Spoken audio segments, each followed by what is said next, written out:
시청자 여러분 안녕하십니까? BOA 모닝뉴스입니다. 이달 하순 미북 실무 협상 재개 가능성이 제기되면서 이 협상 진전을 위해 양측에 어떤 조치가 필요할지 관심입니다. 전문가들은 북한이 당초 제안했던 영변 핵시설 해체보다 더 많은 것을 제시하고 미국은 제한된 제재 완화가 필요하다고 분석했습니다. 첫 소식은 김칸희 기자가 보도합니다. 게리 세이머어 전 백악관 국가안보회의 대량살상무기 담당 조정관은 실무 협상이 열리면 북한은 의미 있는 비핵화 조치를 약속해야 한다고 말했습니다. 영변 핵시설 해체만을 대가로 북한이 사실상 모든 제재 해제를 요구해 결렬된 하노이 회담보다 진전된 제안이 필요하다는 설명입니다.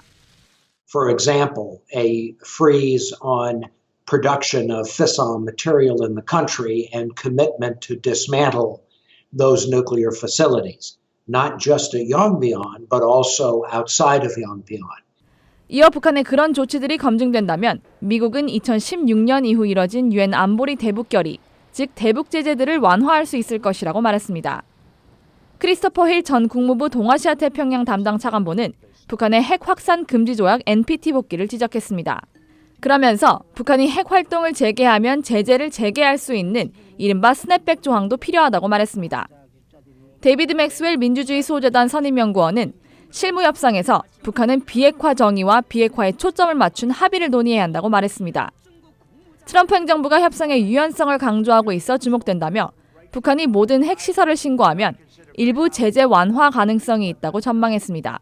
Providing waivers for some of the strict compliance and perhaps even increasing the numbers, above the 500,000 tons. In the limits that have been set in certain sectors. 마크 피츠패트릭 전 국무부 비확산 담당 부차관보는 영변 핵시설 폐쇄는 물론 추가 시설 폐쇄 등이 이뤄지면 종전 선언을 합의할 수 있을 것으로 본다고 말했습니다. A declaration of an end to a war would be an appropriate step for the United States in exchange for a North Korean agreement to close Yongbyon and to clarify what that meant and to close other enrichment facilities. 피츠패트릭 전 부차관보는 그러나 북한 조치에 대한 검증 단계 이전에 제재 완화가 이뤄져선 안 된다고 강조했습니다. VOA 뉴스 김칸입니다. 북한이 최근 선보인 신형 방사포의 다음 실험 단계로 연속 발사를 예고한 가운데 전문가들은 이 방사포 실험이 성공한다면 상당한 위협이 될 수 있다고 진단했습니다. 다만 정확도와 대량 생산을 통한 실전 배치 가능성에는 의문을 나타냈습니다. 김동현 기자가 보도합니다. 지난 10일 북한이 실험한 두 번의 초대형 신형 방사포의 발사 시차는 약 19분이었습니다. 몇 초 간격으로 연속 발사하는 방사포의 원래 특성을 고려하면 안정성보다 성능 검증에 초점을 맞춘 것으로 보입니다. 이와 관련해 브루스 베넷 랜드 연구소 선임 연구원은 방사포 실험의 핵심은 연속 발사의 성공 여부라고 말했습니다. 북한이 연발 사격까지 성공한다면 사실상 대량 생산을 통한 실전 배치 수습만 남게 된다는 겁니다. They haven't demonstrated is could they fire the entire 4 missiles from this very large launcher in a way that would prevent the launcher from being destroyed by being able to move it. 베넬 연구원은 그러면서 북한이 공개한 자료만으로는 판단이 쉽지 않다면서 특히 평평한 해상을 향한 실험이었기 때문에 산악지형인 한반도 환경에서 제대로 작동할지는 의문이라고 말했습니다. 제프리 루이스 미들버리 국제학연구소 동아시아 비확산 프로그램 소장도 미사일의 정확도에 의문을 제기했습니다.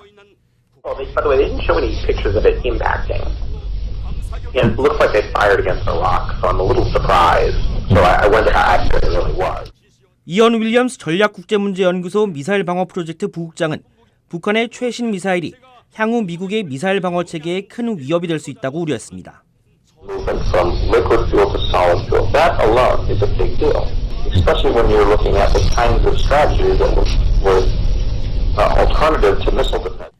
전문가들은 연발 사격 성공을 북한 방사포 성패의 핵심으로 꼽으면서도 성능 검증과 대량 생산 가능성은 좀 더 따져봐야 할 것이라고 지적했습니다. VOA 뉴스 김동윤입니다. 미 국무부는 한국 정부가 결정한 한일 군사정보보호협정 지소미아 종료가 북한 미사일 발사 등에 따른 안보 위협 대처에 불리할 것이라며 잘못된 결정이라고 거듭 비판했습니다. 국무부 대변인실 관계자는 11일 VOA에 지소미아 종료 결정이 미국과 동맹국의 안보 이익에 부정적 영향을 줄 것이고 동북아에서 직면한 심각한 안보 도전이 될 것이라고 말했습니다. 그러면서 지소미아 종료 결정이 이런 안보 도전에 대한 한국 문재인 정부의 심각한 오해를 반영한다는 점을 문재인 정부에 거듭 분명히 해왔다고 강조했습니다. 이어 한국 정부 측이 미국의 비판에 유감을 표하고 자제를 요구한 것과 관련해서는 우리는 결코 이런 발언들을 멈추지 않을 것이라고 밝혔습니다. 고노다로 신임 일본 방위상이 북한의 핵과 미사일 개발 위협에 대응하기 위한 미한일 3국 간 공조가 중요하다고 강조했습니다. 11일 개각을 통해 외무상에서 방위상으로 자리를 옮긴 고노 방위상은 이날 총리 관저에서 기자들과 만나 아베 총리로부터 안보 체제와 미일 억지력을 정비해 북한의 위협을 확실히 막아내라는 지시를 받았다고 밝혔다고 일본 NHK가 보도했습니다. 고노 방위상은 특히 향후 한일 관계와 관련해 북한의 위협이 계속되고 있는 상황에서 미한일 세 나라의 공조가 매우 중요하며 이 기조를 유지할 수 있도록 노력하겠다고 밝힌 것으로 전해졌습니다.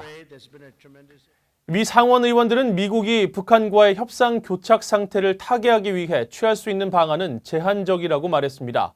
한국과 일본, 중국과의 공조를 강화해 더 체계적이고 일관된 대북 전략을 수립해야 한다는 주장도 나왔습니다. 이조은 기자가 보도합니다. 상원 군사위 민주당 간사인 잭 리드 의원은 VOA에 미북 협상 교착을 타개하기 위해선 보다 체계적이고 일관된 접근법이 필요하다고 밝혔습니다. 특히 동맹국인 한국과 일본은 물론 중국과의 대북 공조도 강화할 것을 주문했습니다. And they have to do it in conjunction with the South Koreans, the Japanese, and to a degree the Chinese. Unless you have that kind of multilateral, cohesive approach, the North Koreans will play one against the other. 또 북한의 도발적인 미사일 발사는 트럼프 행정부가 일관되고 신중한 대북 전략이 없다는 신호라면서 협상 교착의 원인은 미북 양측이 비핵화 정의조차 합의하지 못했기 때문이라고 지적했습니다. 상원 외교위원회 동아태 소위원장인 코리 가드너 의원은 미국이 협상을 진전시키기 위해 북한이 주장하는 단계적 동시적 비핵화 방안에 타협할 수는 없다고 강조했습니다. 그런 방식은 미국이 북한의 단계적인 국제법 위반을 허용하는 것이라는 지적입니다. If you look at what North Korea wants, they want us to ignore the violations of international law. Why would we incrementally allow them to violate international law? 가드너 의원은 또 미국이 제재 등 압박 유지와 동시에 한국, 일본과 협력해 북한을 비핵화로 이끌 방안 마련에 집중해야 한다고 밝혔습니다. 탐 틸리스 공화당 상원 의원은 미국의 접근법이 전부 아니면 전무식이라고 주장하는 건 타당하지 않다고 주장했습니다. 그러면서 트럼프 대통령은 북한과의 대화 의지를 거듭 밝혔고 그들과 더 나은 관계를 갖고 더 안전한 한반도를 위한 협상을 시도하고 있다고 밝혔습니다. VOA 뉴스 이조은입니다. 중국의 왕이 외교 담당 국무위원 겸 외교부장이 미북 비핵화 실무협상 재개를 위해서는 미국이 실질적인 조치를 취해야 한다고 주장했습니다. 왕이 외교부장은 12일 베이징에서 사이프딘 압둘라 말레이시아 외무장관과 공동 기자회견을 통해 이같이 밝히고 미국이 상황을 완화시켜 대화를 촉진하기를 희망한다고 말했습니다. 그러면서 미국의 실질적인 조치로 유엔 차원의 대북 제재 완화 논의를 거론하며 이것이 북한이 겪고 있는 경제적 압박과 주민들의 삶의 어려움을 덜어줄 수 있을 것이라고 주장했습니다.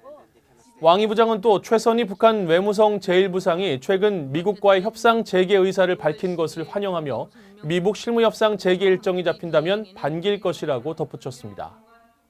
일본 정부는 북한에 의한 납치 피해자와 가족들이 고령화되고 있다며 더 이상 기다릴 시간이 없다고 밝혔습니다. 제네바 주재 일본 대표부 측은 11일 인권이사회 강제실종 실무그룹 위원장과의 대화에서 북한에 의한 일본인 납치 문제는 여전히 시급히 해결해야 할 과제라며 이같이 말했습니다. 또 일본은 앞으로 문제 해결을 위해 모든 노력을 다할 것이며 그런 목적을 위해 강제실종 실무그룹과 국제사회와 계속 협력할 것이라고 설명했습니다. 현재 일본 정부는 일본인 17명을 북한에 의한 납치 피해자로 공식 인정하고 있는 가운데 앞서 아베 신조 일본 총리는 납북자 문제 해결을 위해 조건 없이 김정은 위원장과 만날 용의가 있다고 밝힌 바 있습니다. 이상으로 VOA 모닝뉴스를 마칩니다. 시청해주신 여러분 고맙습니다.